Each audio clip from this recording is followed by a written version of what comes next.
Hello students, welcome to our next session of Value Education. Students, when do we celebrate our Independence Day? You all know it, right? It is on 15th of August every year. In which year we got our independence? Yes, we got our independence in the year 1947.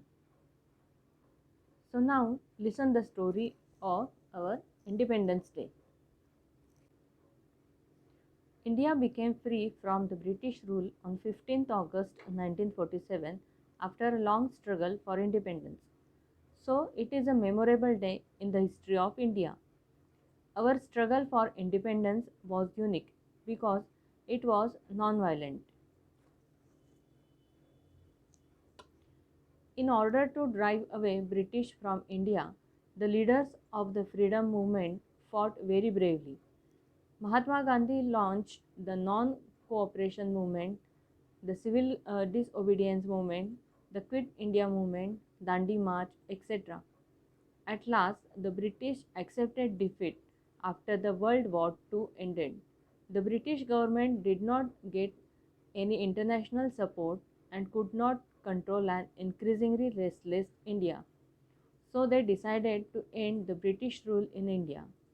Britain announced its intention to transfer the power to India. But unfortunately, the violence between Hindus and Muslims were going on in India.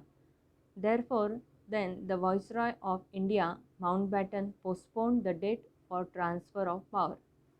Then our great national leaders like Pandit Jawaharlal Nehru, Abdul Kalam Azad, Muhammad Ali Jinnah, Dr. Baba Saheb Ambedkar, etc., agreed for a partition of the country into India and Pakistan.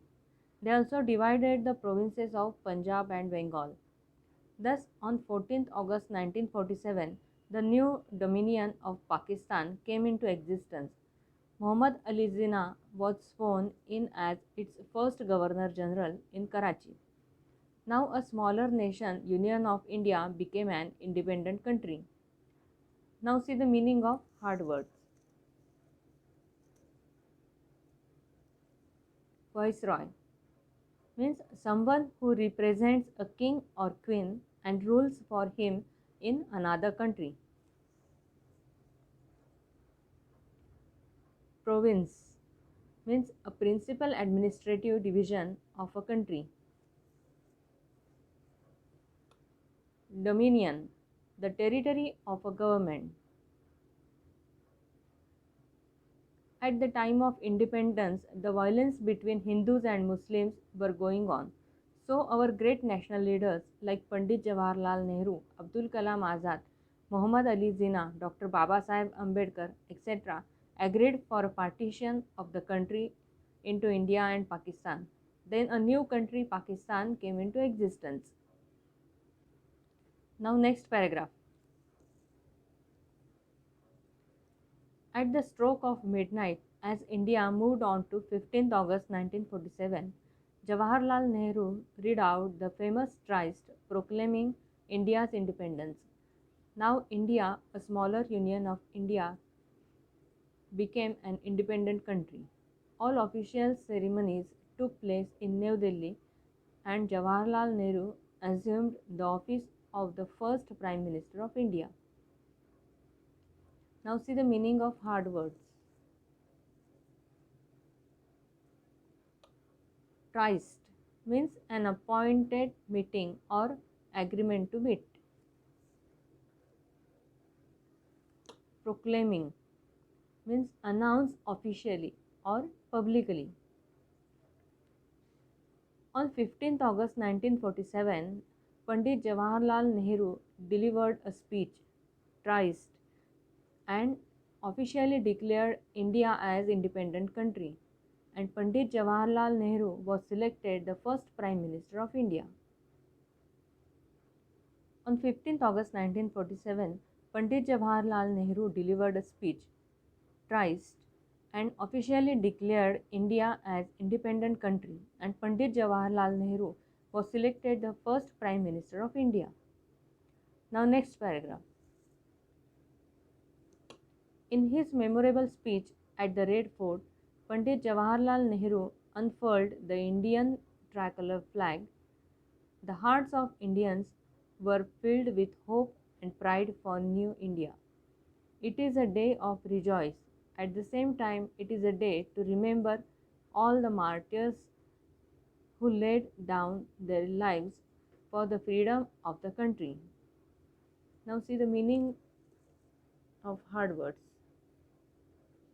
Unfurled means to unroll, unfold, or spread out. Martyrs, one who makes great sacrifices or suffers much in order to further a belief, cause, or principle. On 15th August 1947, the first Prime Minister of India, Pandit Jawaharlal Nehru, hoisted the Indian tricolor flag at the Red Fort. Now, next passage. This national event is celebrated throughout the country. Flag hoisting ceremonies are conducted in all the important government offices, schools, and colleges. National anthem is sung. Many patriotic songs are also sung, creating an atmosphere of joy, pride, and patriotism. The main function of flag hoisting is held at New Delhi. People gather in large numbers on the grounds of the Red Fort to listen to the Prime Minister's speech. A guard of honor is presented to the Prime Minister. Students, now you go through the lesson again at home and solve the given questions. Thank you.